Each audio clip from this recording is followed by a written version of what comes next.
Hello, and welcome to episode 16 of Anime and Us Other. I'm TJ. And I'm Shawn. And this is a review show that reviews anime movies. Sometimes, I guess. I don't know. I never remember this intro because we rarely do it. Lupin Sansei, Dead or Alive, is a 1996 Japanese animated film directed by Monkey Punch. Yeah, Monkey Punch has always done Lupin, haven't they? I have no idea. I'm pretty sure. We don't read them anymore. I mean, I can't even get you to watch the movies half the time, so... Oh, so apparently you get the movie, so like they have box sets, and you can get it in the part of the first whole box set. So I guess there's big sets, and it just comes out. Yeah, did you say what year it came out? 96. 96. Okay. It feels like a good 96 movie. It actually, but I feel like the animation's catching up to it now. Yeah, it's definitely catching up, but it also felt like a movie on the last four. Yes, it did. There was also notably a whole story arc outside of the Lupin characters. Yeah, because I think the other ones we watched were specials, and I think this one was actually a movie. That makes sense. It feels like this was theatrically released. Makes sense. Yeah, so I mean, it's a Lupin movie. It's good. Yeah, it was all right. To Fujiko's nature, she's drawn very differently, and she has two very different skill sets in this one.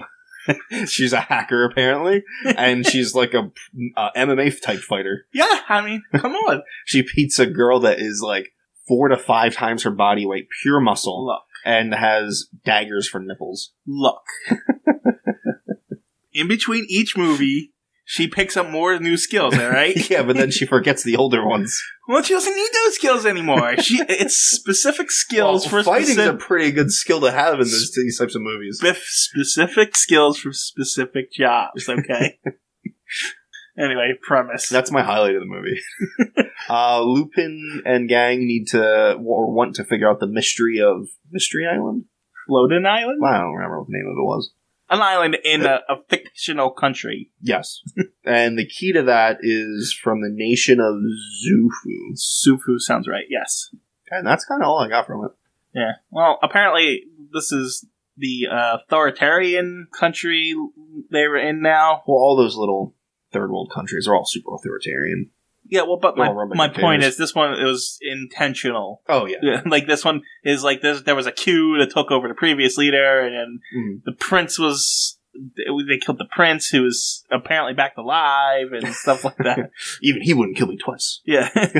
Half the movie I watched on 1.5 speed, so the pacing was up for me, but it was just funny. It made it slightly more enjoyable. Anyway... But yeah, they're just trying to get into this island to rob this vault but that the new authoritarian leader, I don't remember his name, he's got a bunch of knives. Yeah, he's a big hulking muscular dude. I don't know how I forgot. It's like Colonel... Captain? I know it. I remember, it's on the tip of my tongue. General... Headlocker or something like that. Headhunter, that's it. Yeah. Such a stupid name. It's the most generic, cheesy bad guy name you could come up with. I mean, that's Lupin. It's Lupin. It's Lupin trademark. It fits Lupin. You didn't watch the last one, but the last one had... I watched 30 minutes of it. The villain Hermaphrodite or something like that. The one I should have watched. Yeah. And so, yeah, he can't get the treasure that he killed because of nanomachines. Oh, right. This is something I love about these older, not just animes, but like any form of media where they have computers from the 80s or 90s, but there's f***ing nanotech at the same time. It never makes any sense. Or there's like intergalactic travel and your computer is the size of a f***ing bedroom. Like, no!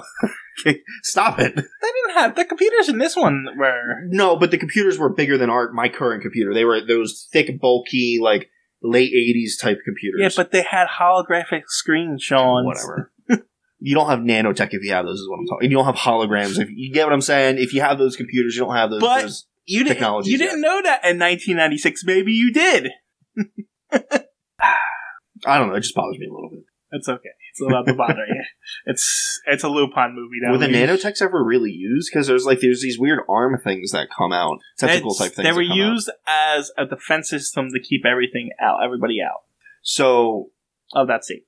But they were the weird tentacles, right? Yes. That's not nanotech, those are tentacles. Well, what it is the nanotechs, nanomites, I think they call them. Yeah, whatever.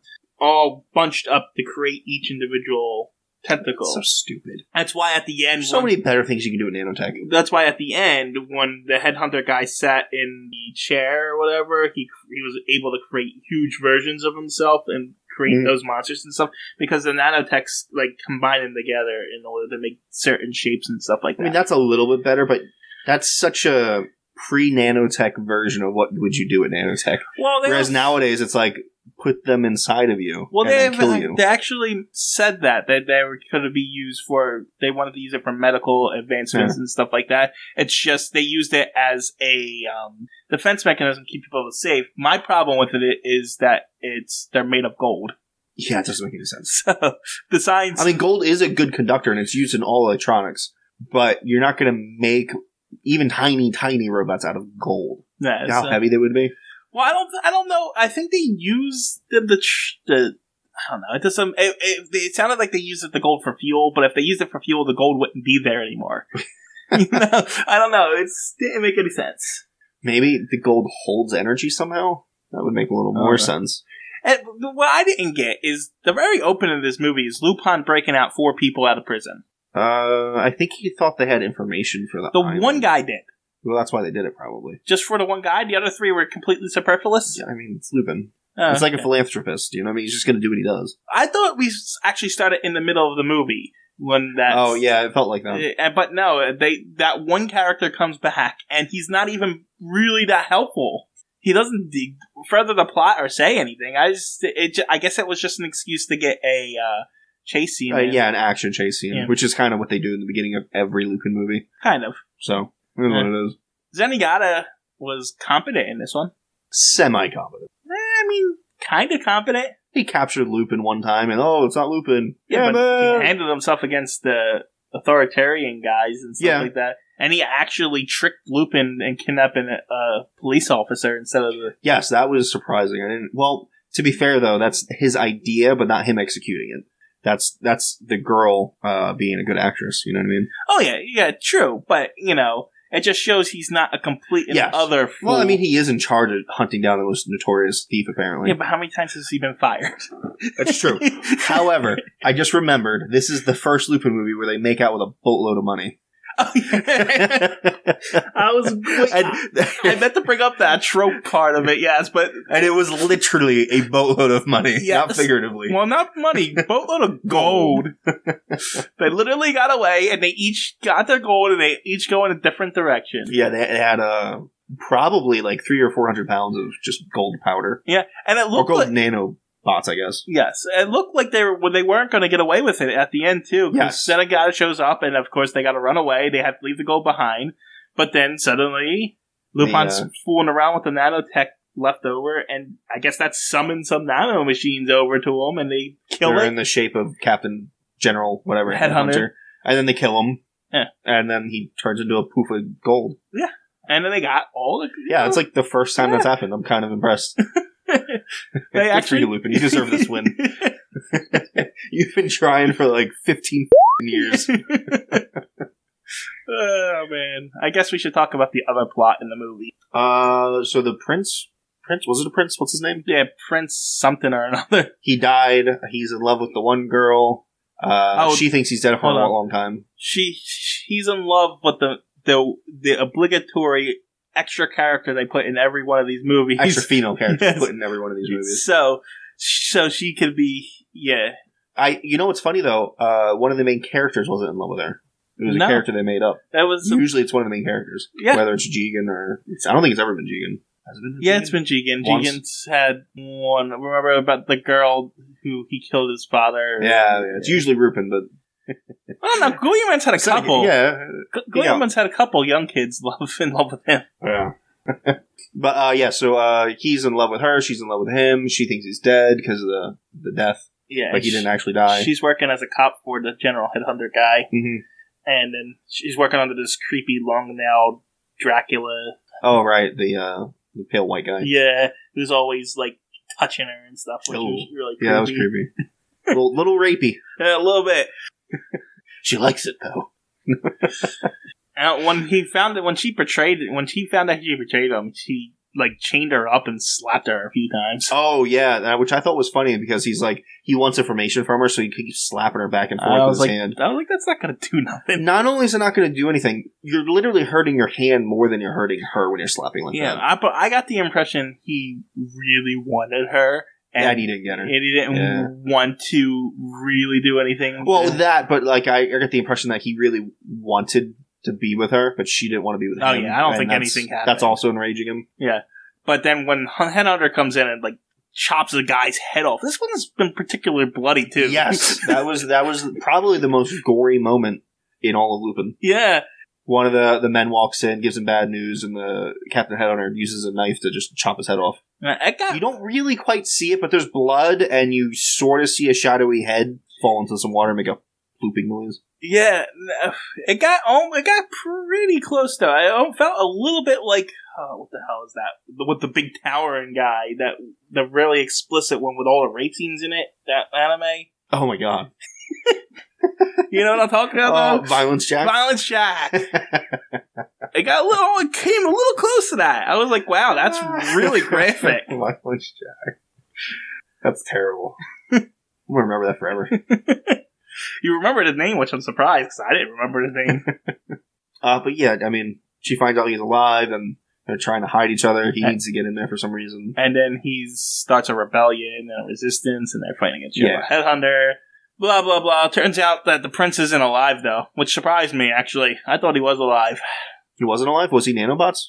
I must have missed that part. It was Lupin in disguise the whole time. Oh, I didn't see that. Yeah. I must have missed that part. Well, when they're in the safe... Really? When they're in the safe... Lupin was, like, kissing her. Yeah. She said, I knew it was you all along, because when you kissed me, it wasn't him. Okay. Should have said something. Well, she thought he was still alive, because when Lupin came to the bar with that little guy, another one of him came in. And she thought he was actually still alive, and Lupin was just playing a part at certain points. But no, Lupin actually had Jigen in disguise at that point in order to keep the charade up, essentially. Wow. I can't missed that. That's like a big reveal. That's a big reveal, yeah. Huh. But yeah, it was Lupin. And the prince is actually dead, surprisingly. There is no love thing for the girl at the end. She's just sad at the end. I mean, Lupin could have comforted her. Fuji was there, though. No, they were gone because of Zenyatta. Yeah. Zenyatta chased them off, and Zenyatta was like, what's your part in this? Nothing. I'm just sad. Yeah. I don't know. Overall, this was one of the better Lupin movies. It was one of the better ones. I think at this point in time in 1996, animation is catching up, but not most of them. So, like, all the TV shows are nowhere near this. But the movies are getting there. The movies are really close to their level of animation. The art in this was... I mean, the art in Lupin's always good. It's hard to not say. Yeah, but it's also their style. So, like, the art at a certain point will be, like, overtaken completely. But it's Lupin's style, so it doesn't really matter. I think of it like Dragon Ball Z video games. There's way better looking video games out there, but it's Dragon Ball Z style. They don't need to look better. Yeah, I mean, I guess the Lupin movies are getting more intricate in their designs. Yeah, their plot. And their plot. Even in their art, there's more going on in it. So more detail. Yes. So, I mean, it was a fun watch. Yeah, it was alright. I enjoyed it. Probably a 7 for Lupin movies, maybe an 8. Yeah, close to that. Might be on one of the top 2, actually. Probably. If I had to watch this or another one, probably watch this again. Or the one you didn't watch, maybe? Maybe the one I didn't watch, but that's not fair to compare. I know. Alright, guys. But I could just tell your... Hold on, I can tell by your taste, though, with the Hermaphrodite villain, you would have really liked that one. That come off 2 completely different ways. We'll leave the viewer decide which. Yeah, you're already kind of controversial. It's okay. Oh, that's fair. Alright, spinning for category R. Yeah, because we have to spin this week because of, Yeah, the whole thing of me waiting another week. Oh my god. That's so funny. Rosario Vampire. Now, I've never watched this, but I've had people throughout the years recommend it to me. Rosario Vampire? Yes. I don't think I'm going to like it. And that's why I've never watched it, because I've looked at the box art and I'm like, yeah, that doesn't look like something I'm going to enjoy. R-O, so you're an thank A. you. Rosario Vampire. Oh, they recommended me this one and Black Butler. I heard of Black Butler, but I think that's season 2 you're in right now. So scroll all the way down. There you go. 13 episodes. 13 that's not bad. Season 2's 13 too. Capu 2? Yeah, That doesn't make any sense. I don't know. Maybe Capu's season 4? Action, harem, romantic comedy, I'm supernatural. I'm already out. Already out. How do you pronounce that name? What? Sukune? Better than what I would have gone with, sure. Sukune. Due to poor grades, Sukune Ono, an average high school student, has been unable to accepted into any private academy of his choice. I thought that was a girl. The name. By exceptional accident, the only school to accept him... Huh? Why would you ever assume the main character in an anime is a girl? It never is unless it's a slice of life. The name I thought was a female name. Unless it's a slice of life, you're not. Oh my god, is that a dude? No, that's definitely a girl. Wait, by exceptional accident, the only school to accept him turned out to be anything but ordinary. The school's attended by yokai disguised as humans, so yokai means ghost. Isn't it a yokai? Like yokai? Yokai, yeah, you're right. But that usually means ghost, but I guess they're vampires? think it can be any kind of like supernatural force. Yokai. That makes sense. Fearing for his life, he attempts to escape, only to meet Mocha. Akashiya? A beautiful... Akashiva. Shia. A beautiful girl who just happens to be a vampire. Okay, so that's the vampire. Yes. Sukune decides to stay at the academy, hiding his human nature from students and teachers. Sukune also discovers that when the rosary around Mocha's neck is removed, her true nature emerges. So, she's in a school for vampires? Well, she's a vampire, but the yokai could be a bunch of different things, right? Oh, okay. So he's gonna get a bunch of different monster girls in love with him. Yeah, they all want to blow him. Man, there better be nudity in this. Like, if you're gonna... Come on, I just don't want to... I don't want to watch it anyway. But, like, if there's tits in it, it's a little bit better. Yeah, if that harem tag just killed me. I didn't even know what this is before, and that's all I need to see in advance. Yeah, it's gonna suck. Yep. Alright, we're gonna go suffer. Next episode. Bye. Rosario Vampire.